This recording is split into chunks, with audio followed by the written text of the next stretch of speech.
When normalcy is interrupted, most people's first reaction is to look inside their homes. They check food supplies, test flashlights, review escape plans.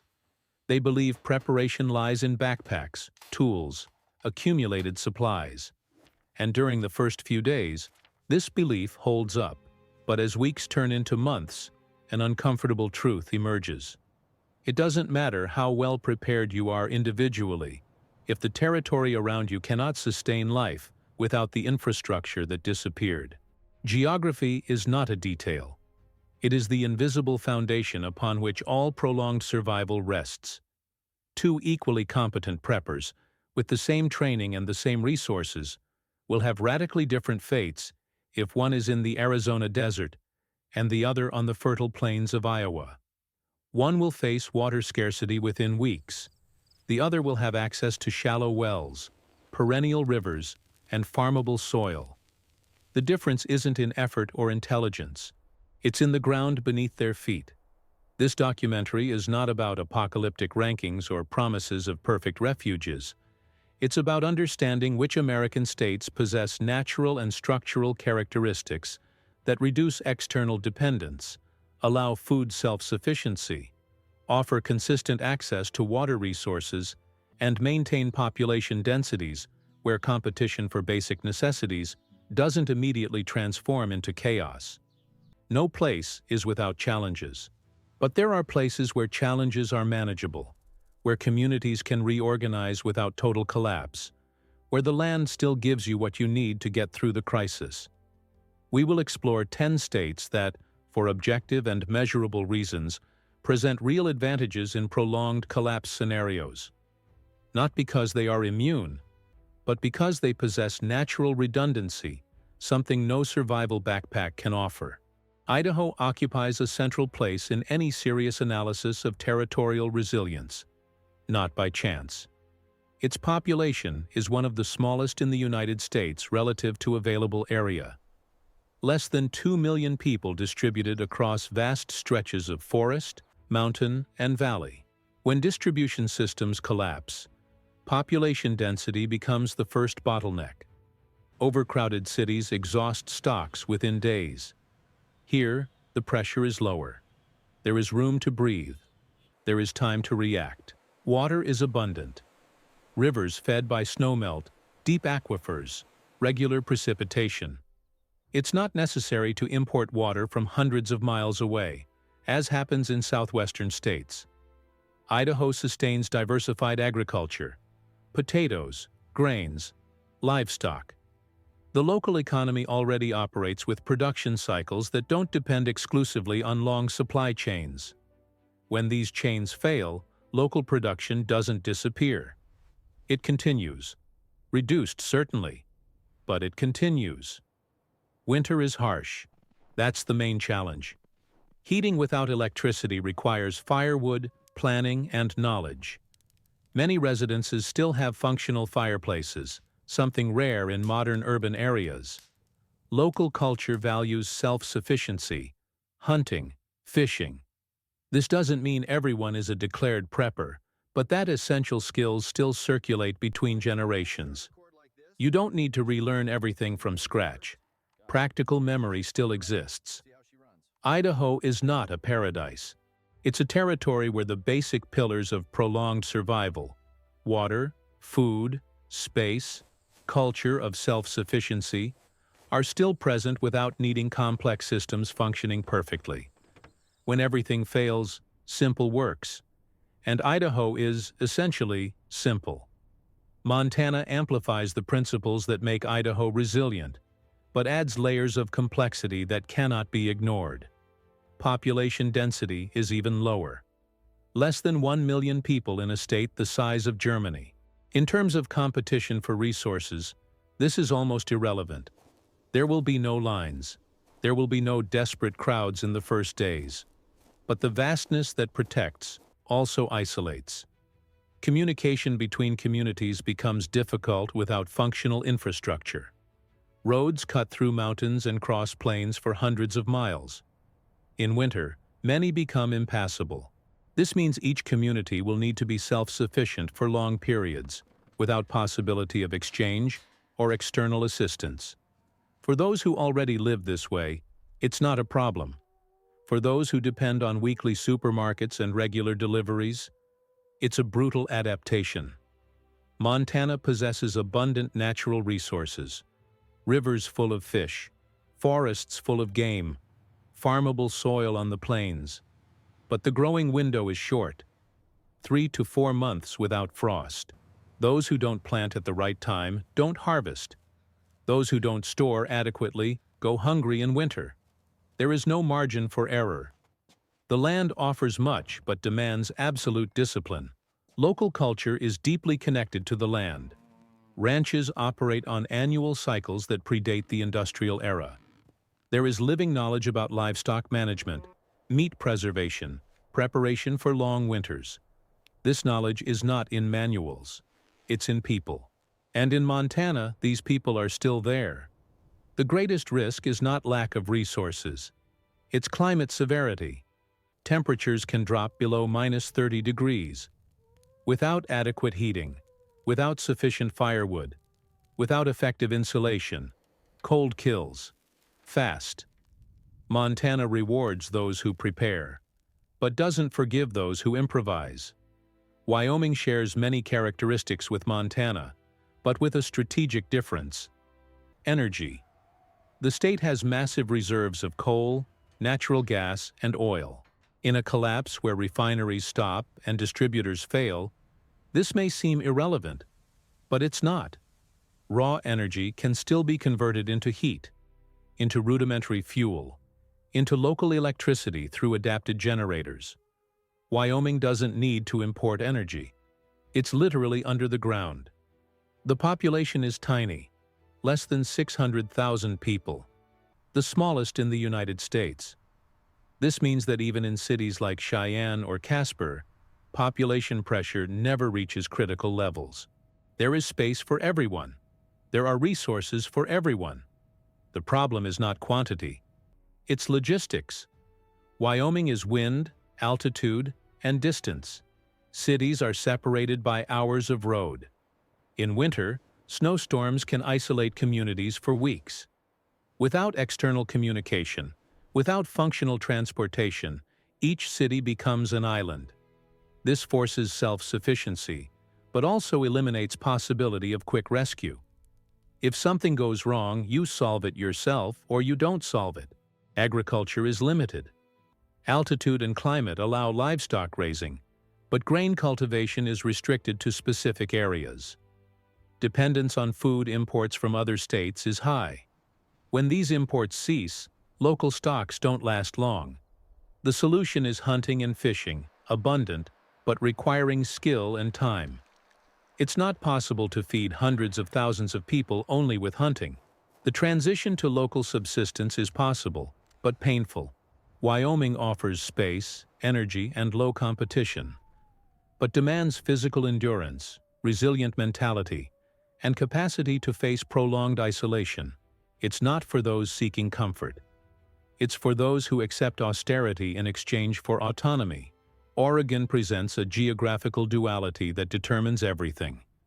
West of the Cascade Range, temperate climate, abundant rain, dense forests, fertile valleys.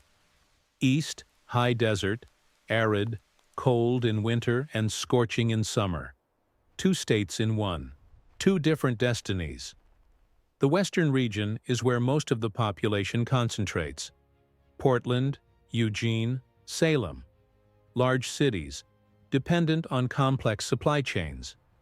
In a collapse, these areas face the same problems as any urban zone: limited stocks, fragile infrastructure, high density. But outside the cities, the Willamette Valley offers soil among the most fertile in North America. Agriculture thrives without artificial irrigation. Rain is constant. Rivers are perennial. Forests provide infinite timber for construction and heating. Eastern Oregon is the opposite: low population, vast land expanses, severe climate. Those who live there already operate in self-sufficient mode. Isolated ranches, small rural communities, Annual cycles based on livestock and limited cultivation. When external systems fail, these communities barely notice. They already lived this way. Oregon possesses a resource few states have: functional ecological diversity. Forests, rivers, ocean, mountains, desert. Each biome offers different resources. Fishing on the coast, hunting in the mountains, cultivation in the valleys, livestock raising in the interior. This natural redundancy means that failure of one system doesn't collapse everything. There are alternatives. The greatest risk in Oregon is political and social. The state is culturally divided between progressive urban areas and conservative rural ones. In prolonged crises, these divisions can deepen. But in purely terms of natural resources and capacity to sustain life without modern infrastructure, Oregon is among the best. Washington follows similar logic: wet and fertile west, arid and isolated east. Seattle and Tacoma concentrate most of the population and will face typical challenges of large urban centers. But the state as a whole possesses significant structural advantages. Water is abundant. Rivers fed by glaciers, regular rains, deep aquifers. The state produces one of the largest amounts of hydroelectric power in the United States. Even if the national electrical grid collapses, local dams can continue operating on reduced scale, providing power to nearby communities. This doesn't solve everything but keeps some lights on. And in a collapse, some lights make a difference. Agriculture is diversified.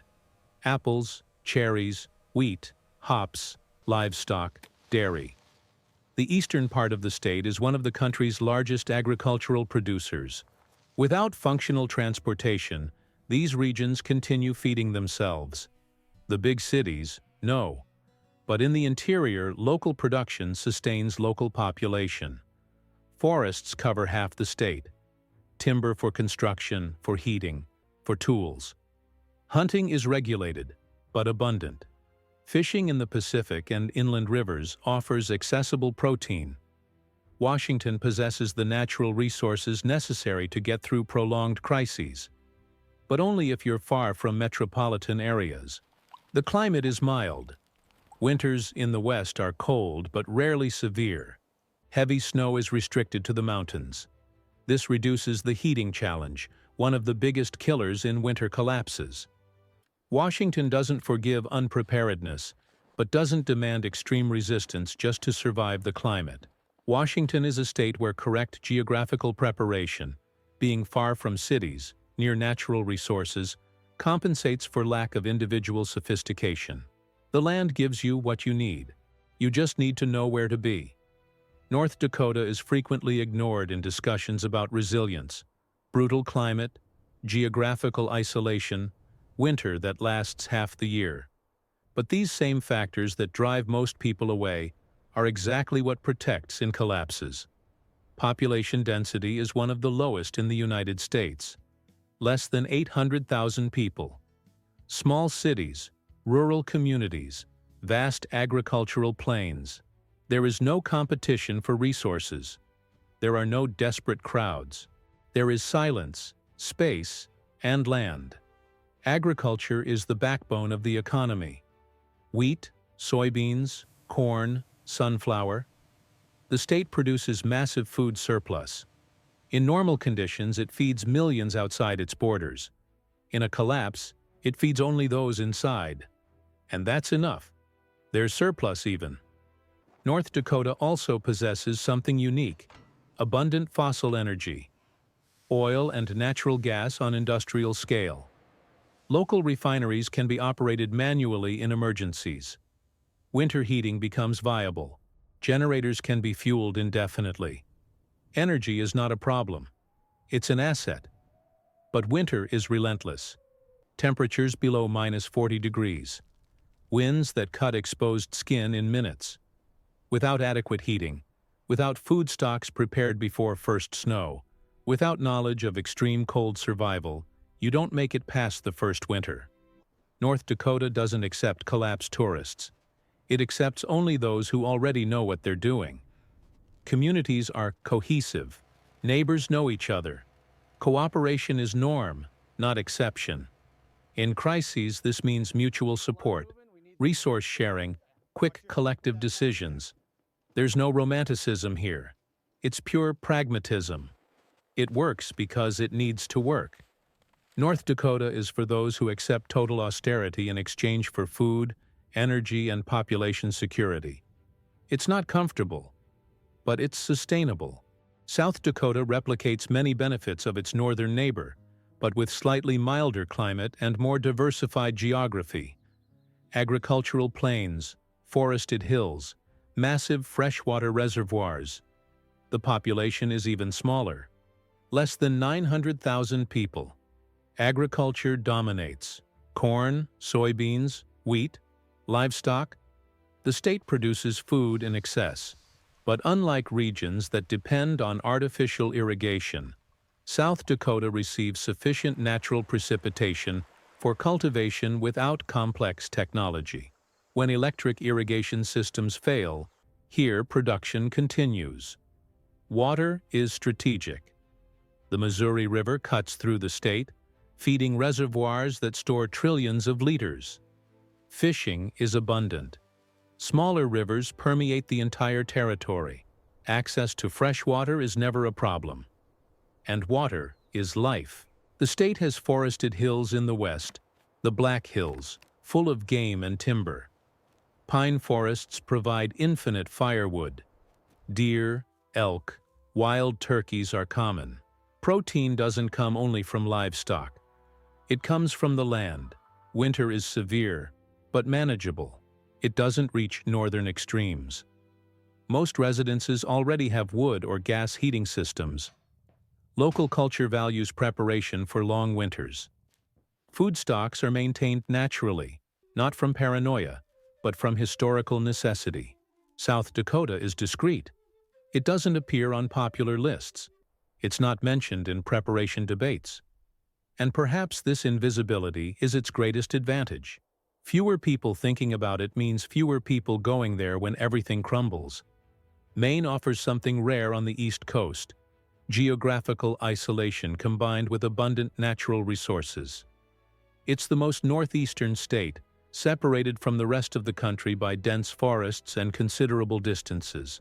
Population density is low, less than 1.5 million people. Half live in rural areas. Forest covers 90% of the state. Timber is unlimited. Heating, construction, tools, everything comes from the forest.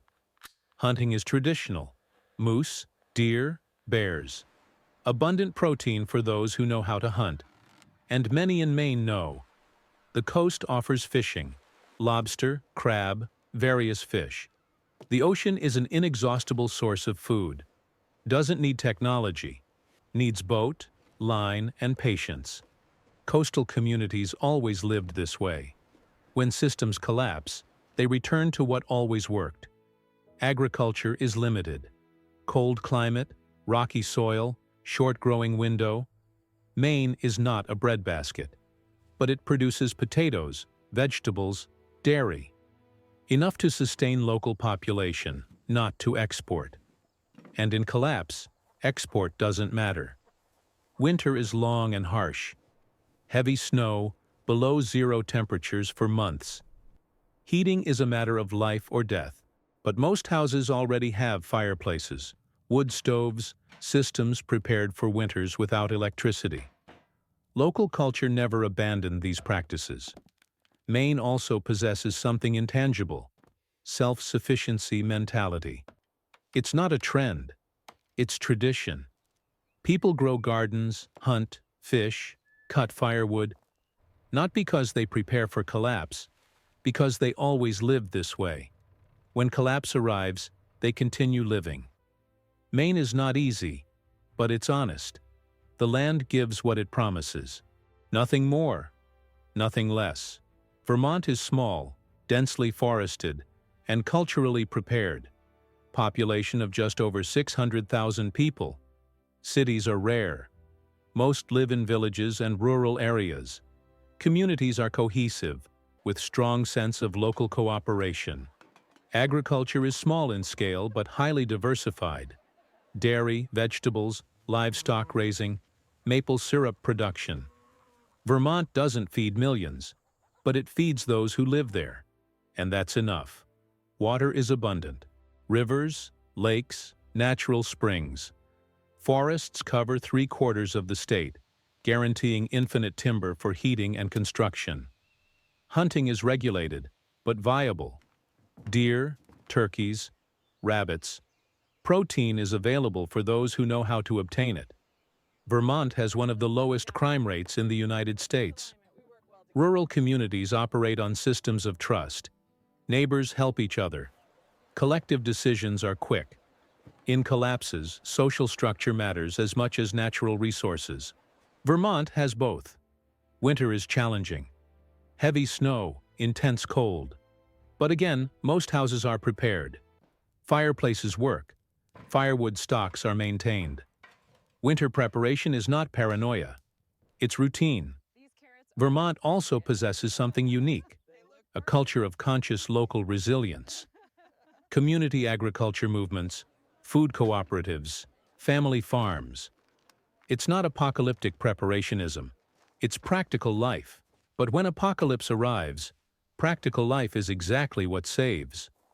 Vermont doesn't shout, doesn't promise, just works, quietly, efficiently. Texas is the most controversial on this list.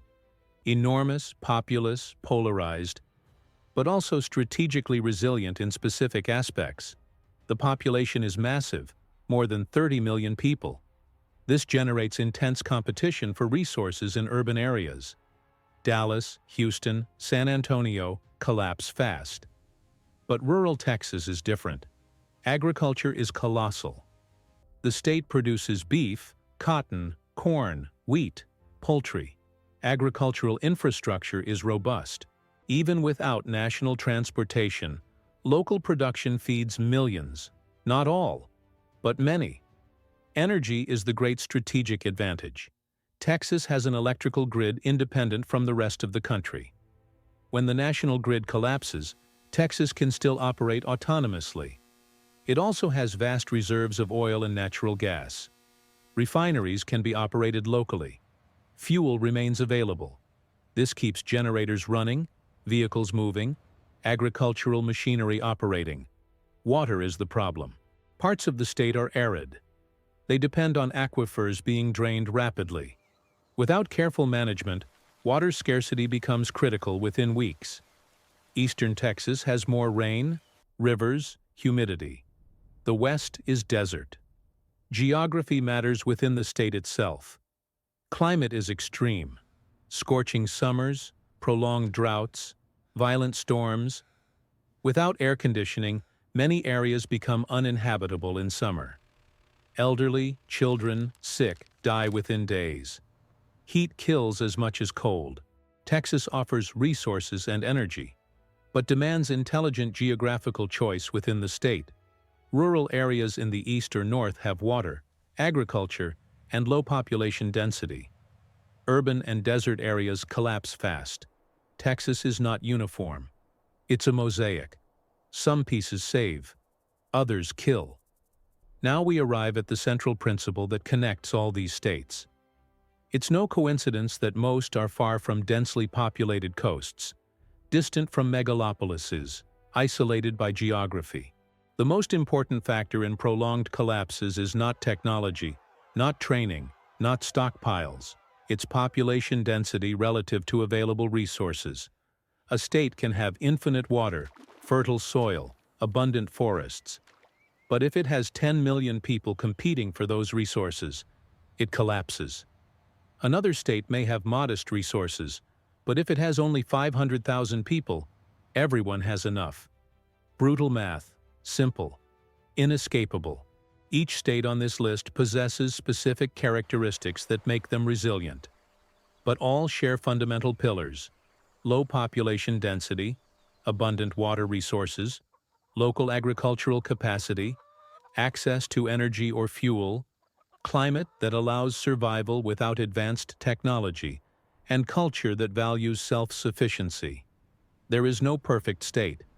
Idaho faces brutal winters. Oregon is politically divided. Texas has water problems. Maine is too isolated. But all offer something that dense urban areas can never offer: space and time. Space to breathe, plant, hunt, exist without lethal competition. Time to adapt, learn, reorganize before stocks run out. Most people cannot simply move. Work, family, social ties bind. But understanding where geography favors prolonged survival changes how you prepare. If you're stuck in a dense urban area, you know your reaction time is short. Your exit plan needs to be fast. If you're in a rural area with low density, you know you can resist for months, perhaps years, if you know how to use what the land offers. Geographical preparation doesn't replace individual preparation, but it amplifies. A competent prepper in Montana has structural advantage over a competent prepper in New York. Even with the same skills, same supplies, same mentality, the land beneath your feet decides how much time you have before the situation becomes unsustainable. Global collapses are not uniform. Some regions fall within weeks. Others resist for years. The difference lies in natural resources, physical space, and population density. Everything else is secondary. Important, but secondary. These 10 states don't guarantee survival. Nothing guarantees. But they offer the best natural conditions to get through whatever comes. Not because they're magical, but because they possess what always mattered: land, water, food, and space to grow. When everything collapses, technology stops. Cities empty. Supply chains die. What remains is you, the ground beneath your feet, and the land's capacity to sustain life without external help. In these 10 states, that capacity still exists. Silent, constant, real. It's not about running away. It's about understanding where the land still works when everything else fails. And in these places, the land works.